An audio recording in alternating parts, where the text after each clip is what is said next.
Hello বন্ধুরা, কিতা করেন আপনারা? প্রিয়া কিচেনে আবারও লইয়া এলাম নতুন একটা রেসিপি।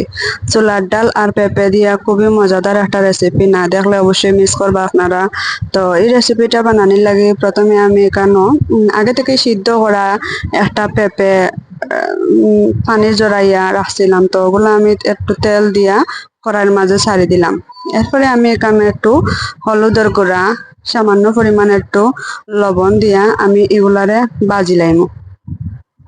এগুলা বাজলে কিতা হয় যে ফলের একটা গন্ধ আছে না, ওটা আর কি যাই গিয়া তো ভালো লাগে। এরপরে এটা একটু বাজলে খাইতে একটু ভালো লাগে, এর কারণে আমি এটা একটু তেলের মাঝে বালা করে বাজিলাম। তো এটা মোটামুটি বাজা হয়ে গেলে তুলি লিমু। এখন আমি এটা নাড়াচাড়া করিয়া, আর দেখুন তো এটা একটু সময় যাইব বাজতে। আমি চুলাটা একটু হাইটে দিয়েও বাজরাম।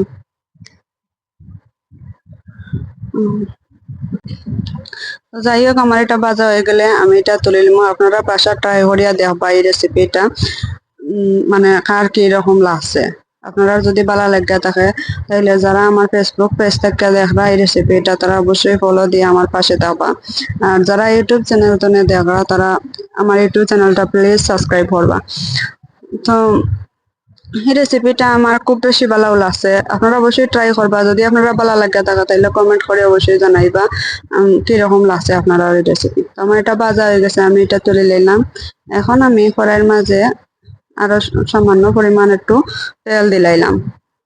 দিয়ে আমি এখানে কয়েকটা গোটা জিরা দিলাইলাম।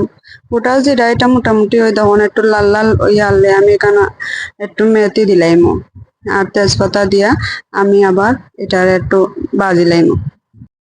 এখন আমি আগে থেকে যে পেঁপে গুলা বাজি করে রাখছিলাম ওগুলা এখন এখানে ছাড়ি দিব।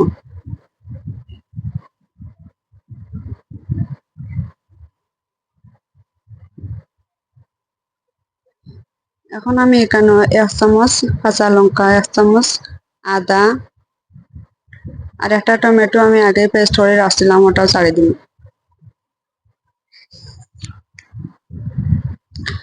ছাড়িয়ে আমি এটারে আর একটু হালকা বাজি লাইমু। এটা বাজলে কি হয় যে আদার একটা ইয়ে আছে না, কাঁচা একটা গন্ধ আছে না, ওটা যাইব কি আর কি। যাই হোক, আমার এটা মোটামুটি তখন বাজা হয়ে গেছে। এখন আমি এখানে 1 চামচ হলুদের গুঁড়া আর আধা 1 চামচ মরিচের গুঁড়া দিব। যেহেতু আমি এখানে আগে কাঁচা লঙ্কা দিছি, তো এখন এখানে শুকনো মরিচ বেশি দেওয়ার দরকার নাই। আপনারা যারা চাল পছন্দ করেন তারা একটু বেশিও দিতে পারবা, সমস্যা না।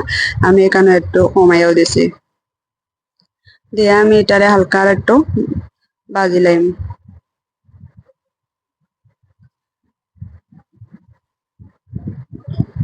মোটামুটি এটা একটু ভাজা হয়ে গেছে। এখন আমি আগে থেকে এখানে ছোলার ডাল সিদ্ধ করিয়া রাখছিলাম, আমিও ডাইল গুলাও এখানে ছাড়ি দিম।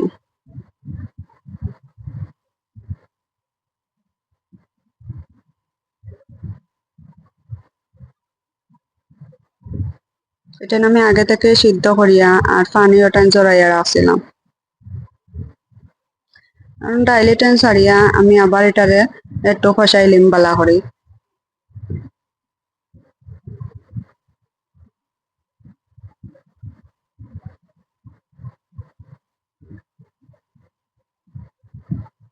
মোটামুটি দেখুন আমার এটা খসানি হয়ে গেছে। ওরকম যেরকম ওরকম খসানি যে সময় ওই আইব, ওই সময় আমি এখানে একটু পানি দিলাম।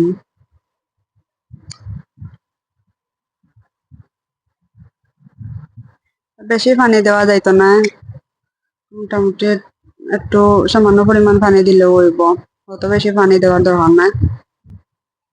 আমার এখানে একটু হয়ে গেছে কড়াইটা জায়গাও না, কারণ আমি আর একটা পাত্রের মাঝে এটা লই লিছি।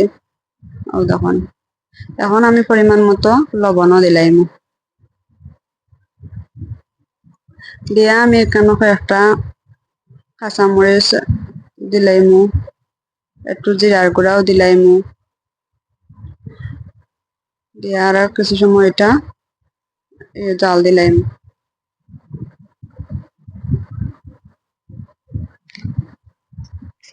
মোটামুটি আমার এটা হয়ে আইছে। এখন আমি 1 চামচ ঘি এড করি আমার এটা লামাই দিম। দেখুন আমার রেসিপি রেডি। পেঁপে আর ছোলার ডালের এই রেসিপিটা যারা একবার খাইবা তারা এর স্বাদ কিন্তু কোনোদিনও ভুলতে পারত না। আমার কাছে খুবই ভালো লাগছে। এই রেসিপিটা আপনারাও যেরকম পাতলা দেখরা একটু একটু মানে ঝোল এরকম থাকতো না, এটা যে সময় ঠান্ডা হইব এই সময় এটা আরো ঘন হয়ে আইব। একটু একটু গায়ে গায়ে একটু ঝোল তাহলে একটু ভালো লাগে, কারণ পরে এটা আবার বেশি ঘন হয়ে যায়। তো পরবর্তীতে দেখা হইব অন্য কোনো ভিডিওতে অন্য কোনো রেসিপি লইয়া। এ পর্যন্ত সবাই ভালো থাকুকা, সুস্থ থাকুকা।